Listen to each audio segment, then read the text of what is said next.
Ramaswamy. I think you guys are a bit of isolationists. Would you call yourselves isolationists? I would not. Would you, Charlie?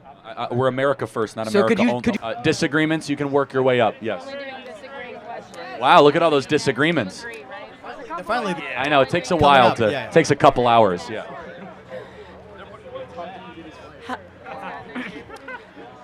Hello. I have a disagreement with you guys. I believe that the Electoral College is unjust and should be abolished. And Okay, Mr. so- Ramaswamy, I believe, since you ran for president, I would like to hear from you first. Sure. So I think this is a common, I know this is near and dear to Charlie's heart. Okay. Let's start with that. Well, I think that is a great question to ask, Charlie. I like that. Let's start with that so I make sure I'm responding to the question. What is the definition of justice? Okay, so we talk a lot about like DEI programs and that sort of thing, and people being, unjustly put into these like positions. I believe that the Electoral College is DEI for the Republican Party, where Hillary Clinton won the popular vote, but lost the presidency because of the Electoral College, because it empowers rural states more by giving them the electoral votes. Do you believe that the Senate is unjust?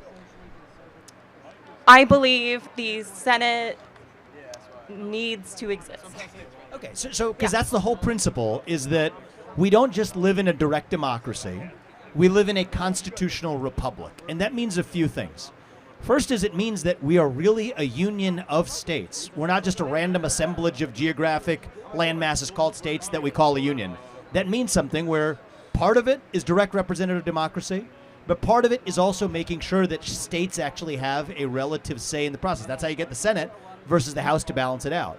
Same thing with respect to the history of the Electoral College. This is about making sure that we're being thoughtful about the step of who's actually the U.S. president while channeling the democratic will through the manner enshrined in our Constitution. And here's the biggest difference between a republic and a democracy. This is relevant to a lot of young people. Is in a constitutional republic, it's not just about what you get. Right? In a democracy, you get a vote. You think about what does it mean to be a citizen, about what you get. In a constitutional republic, it's also about what you give. It's about your civic duty to your country. And I think that part of what our founding fathers envisioned is we had voters who actually knew something about their country. Every legal immigrant who comes to this country has to pass a civics test before they can vote. Well, frankly, the sad truth is most voters would fail that if they took it today. That would make our founding fathers roll over in their graves. And so I think that we got to get beyond this idea that we're some kind of direct democracy. We're actually a republic where people have responsibilities and states actually have some level of distributed say to make sure that two cities in New York and California don't govern who actually leads the entire United States of America. And I will push back. Look at the current battleground states. The blackest state in the country is getting a lot of attention because of the Electoral College, Georgia. One of the most black states in the country, North Carolina, is getting a lot of attention. Atlanta is one of the biggest metro areas in the country. It would get attention whether or not they had the 16 Electoral College votes. But the Republican Party has a cushion. They have states like Wyoming that nobody lives in. Let's be it's consistent. 3 electoral votes. First of all, 700,000 Americans live there, so let's not talk down to our fellow citizens. Okay, but why does their vote, right? Why does their vote go farther than mine, who's from Texas? Hold on a second. Rhode Island and Hawaii are small, and that helps Democrats, right? Yeah, I think that's bad too. Okay, got it. But it doesn't just help Republicans. What it does is it requires candidates, as Vivek aptly put it, to have a preference on states. We are not a national project first and foremost. We are a collection of sovereign states that come together as a national project. And the founders wanted a decentralized way of doing elections. And I think it's actually a really good thing that this state, which is incredibly diverse, very difficult to be able to win, will determine the entire election. I think Pennsylvania is a great picture of the country, and you guys get a lot of attention because of it. Now, you say in Texas, well, in Texas, it actually might become a battleground state one day. The thing about the Electoral College is that certain battleground states rise and certain fall. Ohio used to be a battleground state. Now Arizona's a battleground state. Georgia never used to be a battleground state. Now it is. Florida used to be. And so what the Electoral College does is it forces candidates to go into places outside of the coastal corridor and win over voters of the people that actually make the country work, such as Pennsylvania, Wisconsin, Georgia, and Michigan. It doesn't answer the question, though, why somebody's vote in somewhere like Wyoming, which has 3 votes for 70,000 people, versus Texas's 700,000 versus Texas's 38 for 30 million. That doesn't make any sense. Well, that's to me. actually proportional, though, because No, it's not. It is proportional because, okay, then would you get rid of Wyoming as statehood? To be consistent, should Wyoming exist as a state? Absolutely. Well, then, But their vote should be the same as mine. So I got a solution to this, and it's Abolish not the Electoral College. Well, it's not the one that I made. It's the solution that our founding fathers made, which is that if we don't like that, the United States of America, we got a way to change it. Yeah. It's a constitutional amendment. So you agree with me? I don't agree with you because No, I wouldn't of vote course for not. it. But if your view is that this is anti-democratic, I love my there's country. a way to change I it. agree. Where if 3/4 of people in this country wanted to change it, that would change in an instant. And so there's a mechanism to go through it. So just like the gentleman earlier who was founding a movement, there could be a movement that says we want a constitutional amendment to There is abolish the one. Electoral College, but they haven't managed to convince enough people in this country that it's worth it. And the reason why is there was actually a justification for it. Turns out that most people, when they think about it, actually do land where Charlie and I do on a popular vote basis across the country. That wouldn't be a weighted vote, by the way. So you're talking about actually overturning it through the constitutional amendment, then Wyoming doesn't actually get more votes. You're talking about just 3/4 of the overall states and 3/4 of the vote in Congress, which is proportional representation. So there's a way to fix it that our founding fathers, these guys were geniuses. They had built that into the system. I agree. I love my country. And I'm a if- patriot. and if you convince your citizens, then maybe that will be true 50 years but from we now. don't it's never believe happened. that majoritarian ways of doing elections is the best way. We think why that, not? Well, because we're not an up or down majoritarian democracy. We're a decentralized country of states first, and I'll keep on saying that sovereign states matter. That's what makes us different than France and Germany and Belgium and the United Kingdom, is that we're a bottom-up form of government, not a top-down form of Germany government. also has strong state governments. Not as much, actually, during COVID. When edicts were done in Germany, it was straight from the centralized government. No, it's like they did not have provinces. Like Bavaria did not have a different COVID policy than, Berlin. They didn't have, in America, COVID was a great example of why we have decentralized states. States were able to make different decisions. California lost their mind. I don't disagree with you on this. No, though. of I course. love our country. No. What I'm saying is, you haven't addressed why somebody in Wyoming should matter more on the Well, but- Electoral College basis than me in Texas. It makes no sense. I reject the framing. One person, one vote. No, that's not it's never been that way, though. Not in presidential elections. Oh, okay. No, it's not. One person, one vote is majoritarian democracy. Okay. Instead, it's the states get appropriated. But you haven't told me why that's better. You've told me that it is the way it is. I'm attempting to. As I said, we're a bottom-up government, not a top-down government. It decentralizes power. It also requires leaders, as I've said, to hear the needs, wants, and concerns. We're not going to agree here, and that's fine. But So I'll give you an image. Unfortunately, I can't show you the image like right now, but you can look it up. All right. Somebody made this image of what the electoral map could look like if the Electoral College was abolished.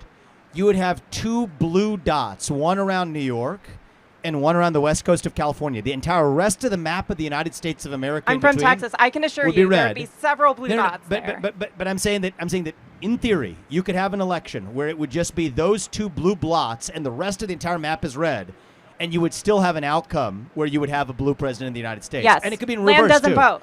And so the answer is that would feel unjust for a lot of those other states that deserve to actually be respected as states in the union. We have the Senate and the House for the same reason that we have the Electoral College. We need to balance the way in which those sovereign states are still a part of the union. I know you may not find that persuasive. That's the reason.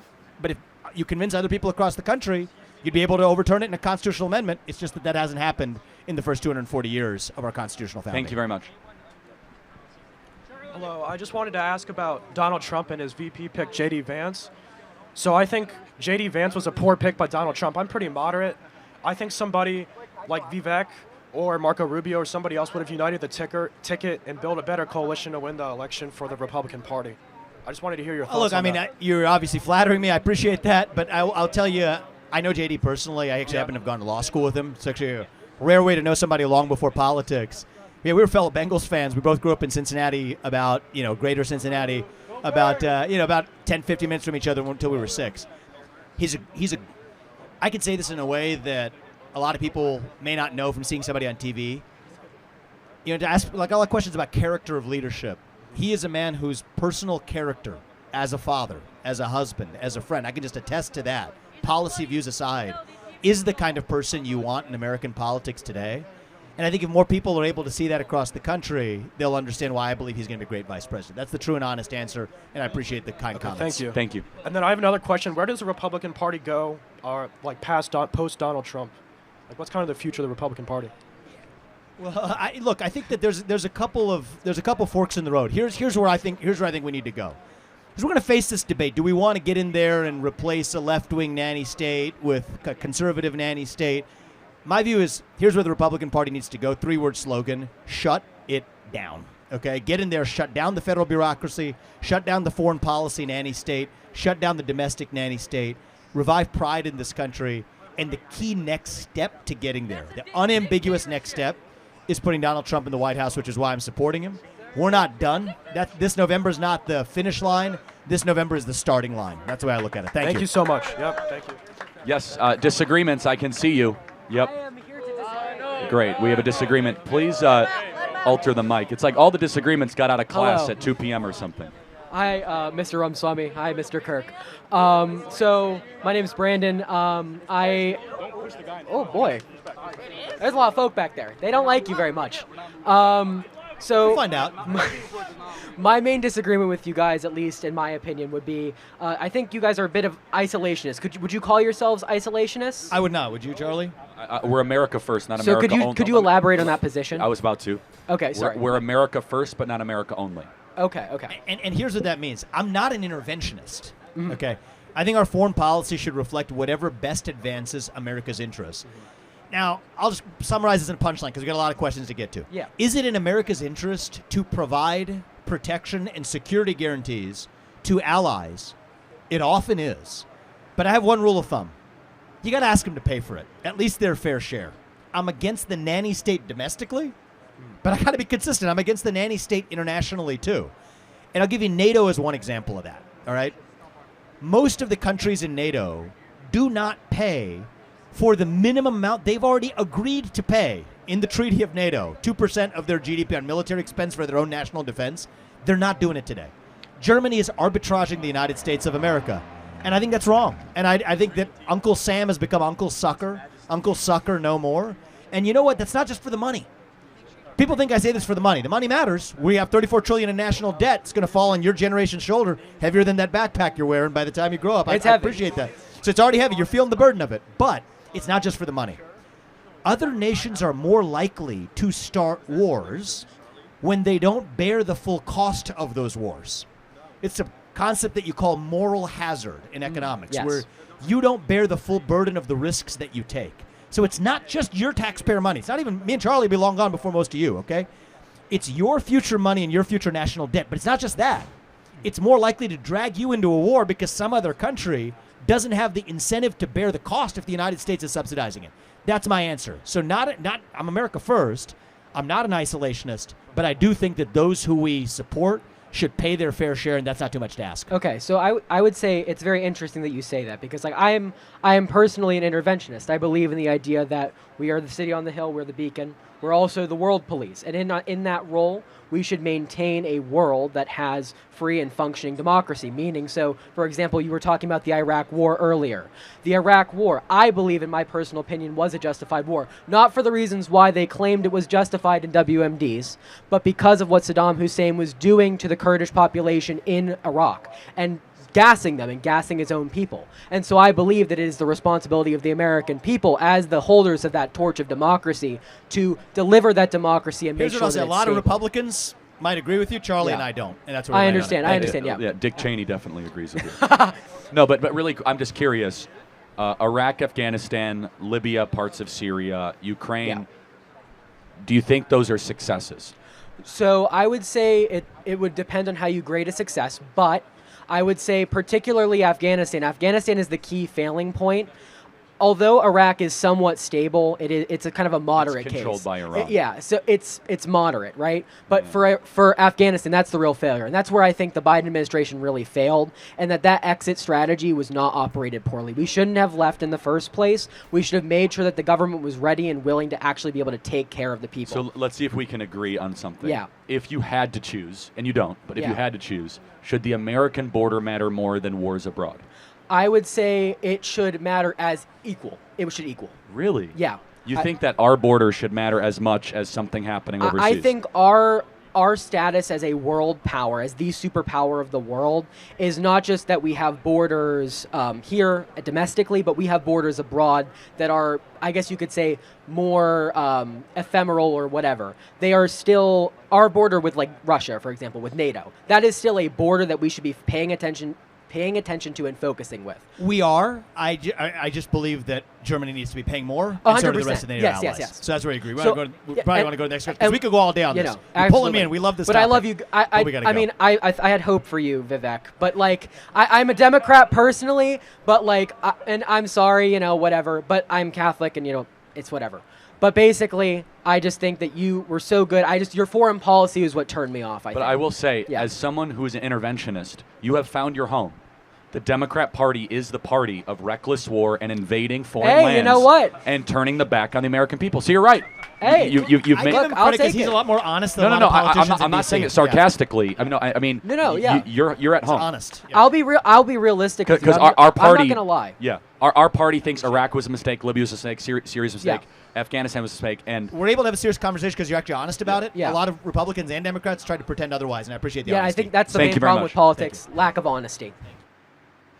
Okay, so I think I love this debate, this back and forward, you know, and I feel the reason why America is stepping away from so many things is because as a country, you need to know how to take care of yourself, you know, because if they are there to subsidize your war, you end up fighting with that stop because you know the finance is not coming from you. So when you are paying for your war, paying for, you know, everything, you will learn how to stop. When your money gets finished, you will stop fighting and you will find peace. And I think that is what happened in Ukraine and Russia when Americans, you know, stepped out and said they are not going to be funding it anymore. And now the Ukraine government is, you know, asking for peace. That is it, because if the finance is coming from somewhere, you know, you are not really paying, even if your country is being destroyed, someone is funding the war, you keep on fighting. But when the funding leave, now you will decide to get peace because, you know, your country don't have the finance to keep on fighting. And I think that's why I love Donald Trump. You know, Donald Trump is doing everything to make sure that American is benefiting. If you are going to keep on depending on America, you have to give something back to American. It shouldn't be a parasitic relationship whereby one party benefits. It should be a relationship whereby two parties coexist, two parties benefit. You know, I am benefiting from you while you're benefiting from me. And I think that is how relationships should work, or that is how, you know, people should, like, that's how countries should work, you know. If you depend on me for, let's say, support to win your war, I should also depend on you to get maybe a raw material from you or something to keep my country, you know, striving, because, you know, out of what I get for you is what I use to provide those weapons I'm sending for you, those funding I'm sending for you, and it should be that kind of relationship. Anyway, I love this, and I want to see more videos like this. If you have any recommendation, let me know in the comment section. If it is your first time visiting the channel, click on the subscribe button. Thanks for watching, and remain blessed.